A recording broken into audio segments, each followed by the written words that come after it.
চট্টগ্রামে ক্রমেই বাড়ছে ছিনতাই ও ডাকাতির মতো অপরাধ। বিশেষ করে মধ্যরাতে ফাঁকা রাস্তায় বেড়ে গেছে ছিনতাইকারীদের দৌরাত্ম্য। এতে আতঙ্কে রয়েছেন নগরবাসী।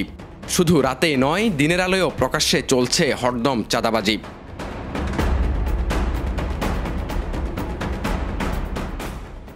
শুধু সাধারণ ছিনতাই নয়, নগরীর বিভিন্ন এলাকায় সংঘবদ্ধ ডাকাতির ঘটনাও বাড়ছে। সম্প্রতি নগরীর এলাকায় একটি দোকানে ডাকাতির ঘটনা ঘটেছে, যা ধরা পড়েছে সিসিটিভি ক্যামেরায়। চট্টগ্রামে ঘটে যাওয়া বেশ কিছু ঘটনার ভিডিও সামাজিক যোগাযোগ মাধ্যমে ভাইরাল হয়েছে, যেখানে দেখা যায় রাতের আধারে ছিনতাই, চাঁদাবাজি সহ নানাবিধ অপকর্ম সংগঠিত হচ্ছে। এমনকি বাদ যাচ্ছে না দিনের আলোতেও। সম্প্রতি নগরীর অক্সিজেন থানাধীন শীতল ঝর্ণা এলাকায় অস্ত্রের ভয় দেখিয়ে একজন পাঠাও রাইডারের কাছ থেকে ছিনিয়ে নেওয়া হয় পার্সেল। এর আগে গেল সপ্তাহের বৃহস্পতিবার নগরীর একেখান কুটুম্বাড়ির রেস্তোরাঁয় চাঁদা চাইতে এসে জনগণের হাতে গণধোলায় খায় একজন। এছাড়াও স্কোপোলামাইন বা শয়তানের নিঃশ্বাস দ্বারা অচেতন করে করা হয় ছিনতাই। সর্বশান্ত করে ফেলে লুটেরারা।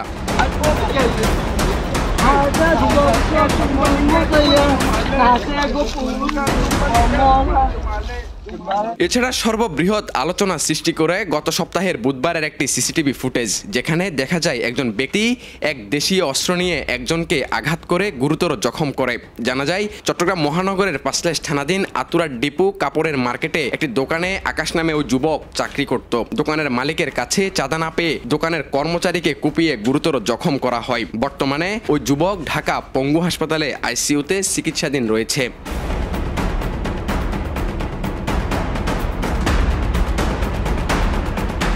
এ নিয়ে এবার মাঠে নামে টিম বাংলাধারা। নগরবাসীর নিরাপত্তা নিশ্চিত করতে আইনশৃঙ্খলা বাহিনীর অভিযান পরিচালনা করলেও পুলিশের দাবি, অপরাধ নিয়ন্ত্রণে নিয়মিত টহল জোরদার করা হয়েছে।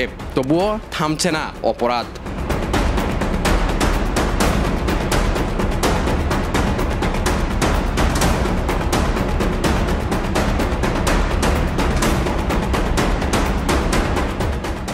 নগরের বায়েজিদ, পাঁচলাইশ, বন্দর, চাঁদগাঁও ও কোতোয়ালি থানাধীন এলাকায় ছিনতাই ও ডাকাতির ঘটনা সবচেয়ে বেশি ঘটেছে।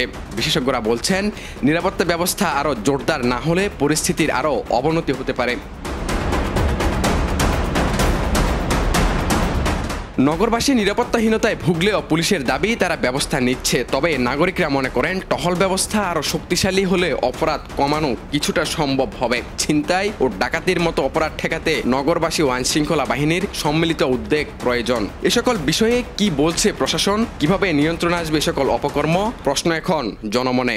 আর তা আমরা জানাবো আগামী পর্বে।